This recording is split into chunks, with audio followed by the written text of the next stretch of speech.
Good morning. நான் உங்கள் maths teacher பேசுகிறேன். All of you welcome to our maths ma'am TNPSC class.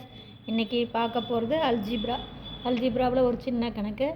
If P of X is divided by G of X, P of எக்ஸை G of X வந்து divide பண்ணும்போது வகுக்கும்போது find the reminder. அப்போ மீதியை கண்டுபிடி அப்படிங்கிறாங்க. இப்போ பி ஆஃப் எக்ஸ் கொடுத்துருக்காங்க x cube minus 2x² minus 4x minus 1ன்னு, ஜி ஆஃப் எக்ஸ் வந்து எக்ஸ் ப்ளஸ் 1ன்னு கொடுத்துருக்காங்க. இதால் வகுக்கும்போது மீதி என்ன? இப்போ இதுக்கு என்ன பண்ணணுன்னா எக்ஸ் ப்ளஸ் 1 ஈக்குவல் டு 0ன்னு போட்டு எக்ஸை கண்டுபிடிச்சிக்கணும். அப்போ ப்ளஸ் 1 அந்தாண்ட போச்சுன்னா மைனஸ் 1, அவ்வளோதான். இந்த ஜி ஆஃப் எக்ஸ் இருக்குது பார்த்தீங்களா, இது இல்லை. ஜி ஆஃப் எக்ஸில் எக்ஸோடைய வேல்யூ கண்டுபிடிங்க. அப்போ ப்ளஸ் 1 அந்தாண்ட போச்சுன்னா மைனஸ் 1. அப்போ எக்ஸ் ஈக்குவல் டு மைனஸ் 1ன்னு இதில் சப்ஸ்டியூட் பண்ணலாம். அப்போ இதில் சப்ஸ்டியூட் பண்ணும்போது மைனஸ் 1 3 தரம் இருக்குன்னா மைனஸ் 1, இங்கே மைனஸ் 1 2 தரம் இருக்குன்னா plus 1, plus into minus minus 1 2, இங்கே மைனஸ் 1 போட்டால் minus into minus plus 4 4 4 minus 1.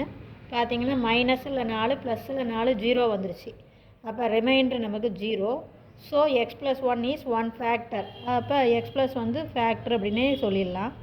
அப்புறம் எக்ஸ் ஈக்குவல் டு மைனஸ் 1 அப்படிங்கிறது சொல்யூஷன். இவ்வளோ தான். எக்ஸ் ப்ளஸ் 1 அப்படின்னா ஃபேக்ட்ரு, இதுலேருந்து வேல்யூ கண்டுபிடிச்சோம்னா சொல்யூஷன். எப்போ ரிமைண்டர் 0 வரும்போது தான் இது ஃபேக்டராக இருக்கும், அப்போ தான் இது சொல்யூஷனாக இருக்கும். புரிஞ்சுதுங்களா? அதே மாதிரி ரெண்டாவது கணக்கு, அதே P of X 4x cube minus 12x² plus 14x minus 3 கொடுத்துருக்காங்க. ஜி ஆஃப் எக்ஸ் வந்து 2x மைனஸ் 1ன்னு கொடுத்துருக்காங்க. பி ஆஃப் எக்ஸை ஜி ஆஃப் எக்ஸால் நம்ம டிவைட் பண்ணும்போது ரிமைண்டர் என்ன? அதே மாதிரி பாருங்கள், 2x மைனஸ் 1 ஈக்குவல் டு 0ன்னு போடுறீங்க.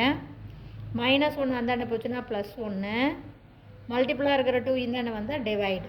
பாருங்கள், மைனஸ் 1 இந்தாண்ட வந்தால் ப்ளஸ் 1, மல்டிப்புளாக இருக்கிற 2 கீழே வந்தால் டிவைடு. அப்போ x equal to 1/2. X equal to 1/2ன்னு இதில் பிரதிடலாம். 4 அப்படியே இருக்கும். 1/2வை 3 தரம் பெருக்கணும்னா 1/8 மைனஸ் 12 இன்ட்டு 1/2வை 2 தரம் பெருக்கினா 1/4 ப்ளஸ் 14 இன்ட்டு 1/2 மைனஸ் 3. எக்ஸுக்கு பதிலாக ஜஸ்ட் 1/2ன்னு போட்டுக்கிறோம். இதை அடிச்சுக்கலாம். 1 4 4 2 8, அப்போ 1/2. இதை 4ஆல் அடித்தா 1 4 4 3 12, அப்போ மைனஸ் 3.